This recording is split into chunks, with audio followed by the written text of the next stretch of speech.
Cherthala Sreenarayana memorial government boys higher secondary സ്കൂളിന് പൂർവ്വ വിദ്യാർത്ഥികളുടെ കൈത്താങ്ങ്. 1983 SSLC ബാച്ച് വിദ്യാർത്ഥികൾ ചേർന്ന് 50 കസേരകൾ സ്കൂളിന് സമ്മാനിച്ചു.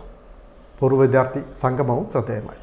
പശ്ചാത്തല സൗകര്യങ്ങളുടെ പരിമിതിയും സ്കൂളിനോടുള്ള സ്നേഹവും പരിഗണിച്ചാണ് 83 ബാച്ചിലെ വിദ്യാർത്ഥി കൂട്ടായ്മയുടെ നേതൃത്വത്തിൽ 50 കസേരകൾ കൈമാറിയത്.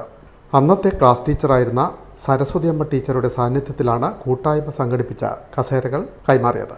കൂട്ടായ്മയുടെ നേതൃത്വത്തിൽ എൻഡോമെന്റ് നൽകാനുള്ള തീരുമാനവും പ്രഖ്യാപിച്ചു. ഞങ്ങൾ ഈ സ്കൂളിൽ പഠിച്ചുകൊണ്ടിരുന്ന സമയത്താണ് രാധ ടീച്ചർ ആദ്യമായിട്ട് ഈ സ്കൂളിൽ ആദ്യമായിട്ട് ഒരു എൻഡോമെന്റ് സ്റ്റാർട്ട് ചെയ്യുന്ന രാധ ടീച്ചറാണ്.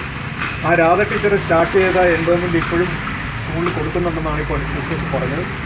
ഞങ്ങളുടെ കൂട്ടായ്മയുടെ വകയായിട്ട് 83 ഇവിടുന്ന് പഠിച്ചിരുന്ന കുട്ടികളുടെ വകയായിട്ട് ഒരു എൻഡോമെന്റ് ഞങ്ങൾ സ്റ്റാർട്ട് ചെയ്യുന്നുണ്ട്. അത് ഗവൺമെൻറ് സർവീസ് കോപ്പറേറ്റീവ് ബാങ്കിൽ തന്നെ അതിന് വേണ്ട ഇടപാടുകൾ ചെയ്യുന്നതായിരിക്കും. അടുത്ത ഈ കൊടുക്കുന്ന അവസരത്തിൽ ഞങ്ങളുടെ ക്ലാസ് ടീച്ചറിൻ്റെ കൈകൊണ്ടുമാണ് അത് കൊടുക്കാൻ അപേക്ഷ. പ്രഥമാധ്യാപിക TS Jisha, PTA president SG Raju, staff secretary rose Mary, PTA അംഗങ്ങൾ, അധ്യാപകർ, പൂർവ്വ വിദ്യാർത്ഥി കൂട്ടായ്മ നേതാക്കളായ ശ്യാംകുമാർ, സന്തോഷ്, സുരേഷ് തുടങ്ങിയവരും സന്നിഹിതരായിരുന്നു. സരസ്വതി അമ്മ ടീച്ചറുടെ നേതൃത്വത്തിൽ ക്ലാസ് മുറികൾ സന്ദർശിച്ച് ഗതകാല സ്മരണകൾ അയവിറക്കി. സമൂഹത്തിൻ്റെ വിവിധ തുറകളിൽ ജീവിതം നെയ്തെടുത്തവർ 42 വർഷത്തിനു ശേഷം അതേ ക്ലാസ് മുറിയിൽ അതേ ക്ലാസ് ടീച്ചറുടെ കുട്ടികളായി സംഗമിച്ച അപൂർവ നിമിഷങ്ങൾ.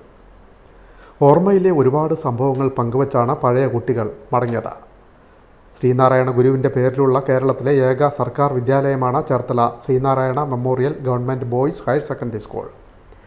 SSLC, +2 പരീക്ഷകളിൽ ഇക്കൊല്ലവും സ്കൂൾ മികച്ച വിജയമാണ് കൈവരിച്ചത്.